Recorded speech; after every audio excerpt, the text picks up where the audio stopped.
राधे राधे दोस्तों, कार्तिक मास व्रत कथा अध्याय 2।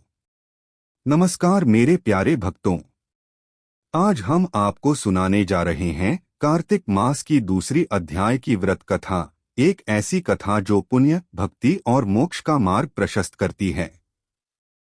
कहते हैं कार्तिक मास में एक दिन का पुण्य 100 वर्षों की तपस्या के बराबर होता है। कथा पुरातन समय की बात है। एक नगर था जिसका नाम था विदेहपुर। वहां एक धर्मात्मा ब्राह्मण अपनी पत्नी के साथ निवास करता था। दोनों ही अत्यंत धर्मनिष्ठ, सत्यवादी और भगवान विष्णु के परम भक्त थे। हर कार्तिक मास में वे पूरे नियम, संयम और श्रद्धा से व्रत करते, तुलसी की पूजा करते और प्रतिदिन दीपदान करते।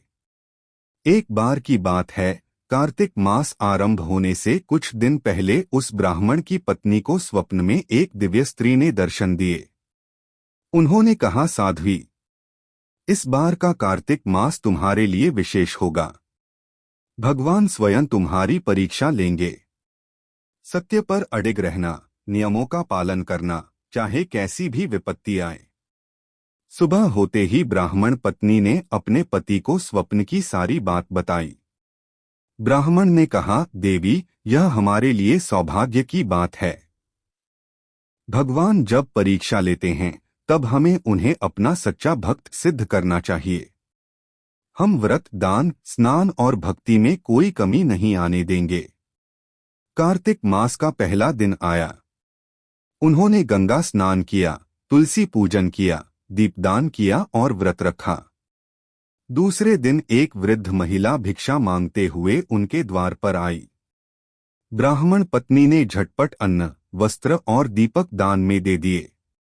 लेकिन वही वृद्धा हर दिन कुछ न कुछ मांगने लगी, कभी तेल, कभी जल, कभी तुलसी पत्र, कभी दीपक।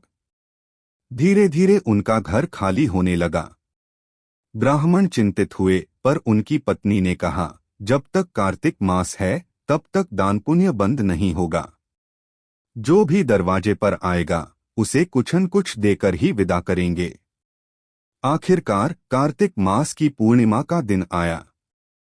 उनके पास अब कुछ भी शेष नहीं बचा था, न तेल, न दीपक, न अन्न। फिर भी ब्राह्मण पत्नी ने तुलसी जी के आगे एक छोटा सा दीपक घी की एक बूंद से जलाया और मन ही मन बोली, हे हरि, मेरी श्रद्धा को स्वीकार करें। दीप छोटा है पर प्रेम असीम है। अचानक एक दिव्य प्रकाश से पूरा घर जगमगा उठा। भगवान विष्णु प्रकट हुए। वत्से, तुम्हारी भक्ति, त्याग और श्रद्धा से मैं प्रसन्न हूं। यह कार्तिक व्रत तुम्हें सब लोकों में यश दिलाएगा। जो भी तुम्हारी कथा सुनेगा वह पुण्य लाभ प्राप्त करेगा। और तभी से कार्तिक मास की इस पावन व्रत कथा को सुनना और सुनाना पुण्यकारी माना जाता है। जो व्यक्ति श्रद्धा से कार्तिक मास में यह कथा सुनता है उसके पाप नष्ट हो जाते हैं, दरिद्रता दूर होती है और उसे विष्णुलोक की प्राप्ति होती है। अगर आपको यह कथा भावस्पर्शी लगी हो तो इस वीडियो को लाइक करें, शेयर करें और भक्ति ज्ञान चैनल को सब्सक्राइब करना न भूलें। और हाँ, नीचे कमेंट में जरूर लिखें, जय तुलसी माता, जय भगवान विष्णु।